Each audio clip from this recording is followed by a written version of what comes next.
श्री स्वामी समर्थ. देवता विसर्जन विधी. आपल्या घरामध्ये तुटलेले, तडा गेलेले देव असतात, खंडित मूर्ती असते. आपल्याला नेहमी प्रश्न पडतो, की आपण या देवतांचं विसर्जन कसं करायचं? किंवा आपल्याला कुठला दोष लागणार नाही ना? काय करावं? बरेच वेळेस काय होतं, भक्तजन असतात म्हणजे आपल्या घरातली देवाची मूर्ती नको असलेली किंवा खराब झालेली देव, टाक, मूर्ती, फोटो केंद्रात नेऊन म्हणजे स्वामींच्या मठात नेऊन ठेवतात. औदुंबाच्या झाडाखाली नेऊन ठेवतात किंवा एखाद्या मंदिरात नेऊन ठेवतात, झाडाखाली नेऊन ठेवतात. हे एकदम चुकीचं आहे. आपण त्यांची मनापासून मनोभावे सेवा भक्ती करतो. ते चांगले असतात तोपर्यंत आणि जीर्ण झालं की ते कुठंतरी असं टाकून देतो म्हणजे कचरा समजतो. तर हे पूर्णपणे चुकीचं आहे. याच्यामुळं आपल्याला दोषच लागतो. आपलं दोष टाळण्याऐवजी आपल्याला त्याच्यामुळे दोष लागतो. तर हे दोष लागू नयेत म्हणून आपण विधिवत त्यांचं विसर्जन केलं पाहिजे. मग ते विसर्जन कसं करायचं? तर आपण काय करायचं? म्हणजे ग्रंथात दिलेले आपले परमपूज्य दादा काय सांगतात आपल्याला, गुरुमाऊली, की ग्रंथात जसं लिहिलेलं आहे तसं त्यांचं विसर्जन झालं पाहिजे विधीपूर्वक. तर ते कसं करायचं? तर देवता विसर्जन विधी आहे ना, कधी पण शुक्रवारी करत जा. शुक्रवारी केलेलं चांगलं असतं. आणि विसर्जन करायच्या वेळेस आपल्याला ज्या देवताचं विसर्जन करायचे, फोटो असू द्या, मूर्ती असू द्या, टाक असू द्या, काहीही असू द्या तुमचं, तर त्याला ना एका पाटावर व्यवस्थित त्यांचं आधी पूजन करायचं. त्यांना गंध, अक्षदा, हळदी, कुंकू वाहून त्यांची पूजा करायची. दैवताचा नैवेद्य दाखवायचा. हातात अक्षदा घ्यायच्या आणि एक मंत्र दिलेला आहे, तो मंत्र आपण म्हणायचा. तर तो मंत्र कुठला आहे? यातु देवगणहा सर्वे पूजा मादाय पार्थिवा इष्टकाम सिद्धार्थ पुनरागमनायच. हा मंत्र तुम्ही लिहून ठेवा, लक्षात राहत नसेल तर, किंवा व्हिडिओ डाउनलोड करून ठेवा.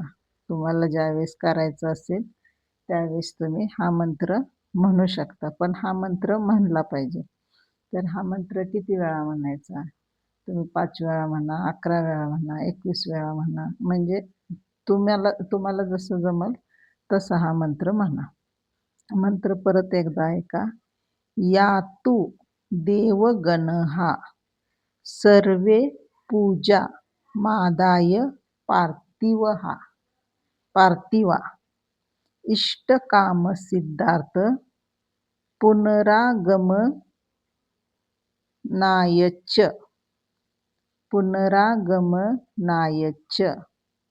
यातु देवगणहा सर्वे पूजा मादाय पार्थिवा इष्टकाम सिद्धार्थ पुनरागमनायच.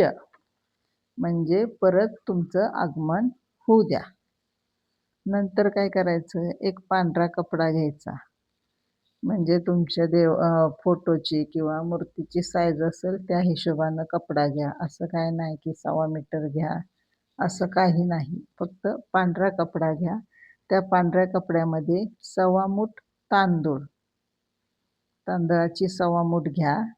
एक सुपारी, एक सुट्ट नाणं घेऊन म्हणजे त्याच्यात ते विसर्जन करा. मग पांढऱ्या कपड्यावर ते सगळं ठेवलं की त्याच्यावर तुम्ही ती देवता ठेवा, मूर्ती, फोटो, काय तुमचं जे असेल ते.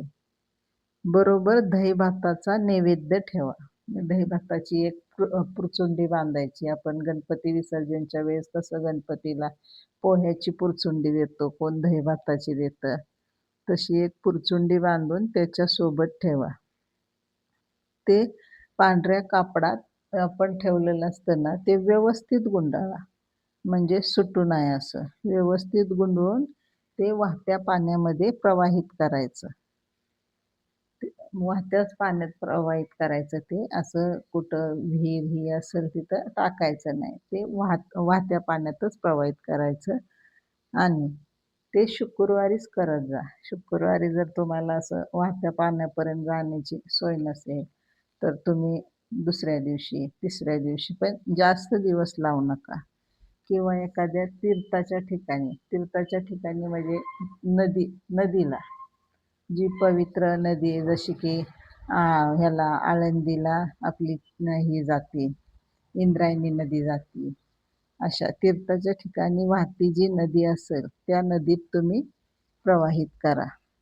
असा विधी केला तर आपल्याला कुठल्याही प्रकारचा कसलाही दोष लागत नाही आणि आपण जे करतो ते योग्य योग्य असतं. तुम्हाला थोडक्यात सांगू का भक्ती कशी असते? आपली भक्ती ना किती साधी आणि सरळ भक्तीची व्याख्या आहे. भक्ती जेव्हा अन्नात शिरते, तेव्हा त्याचा प्रसाद बनतो.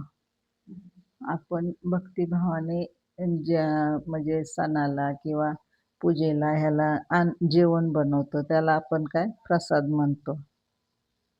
ज्यावेळेस आपण उपवास करतो, तेव्हा भुकेत असते.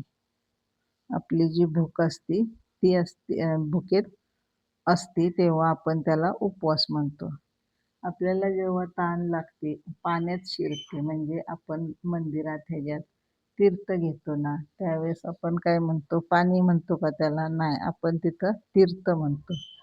तीर्थाच्या ठिकाणून पाणी आणलं की आपण काय म्हणतो? हे तीर्थ आहे, म्हणजे पाण्यात असते.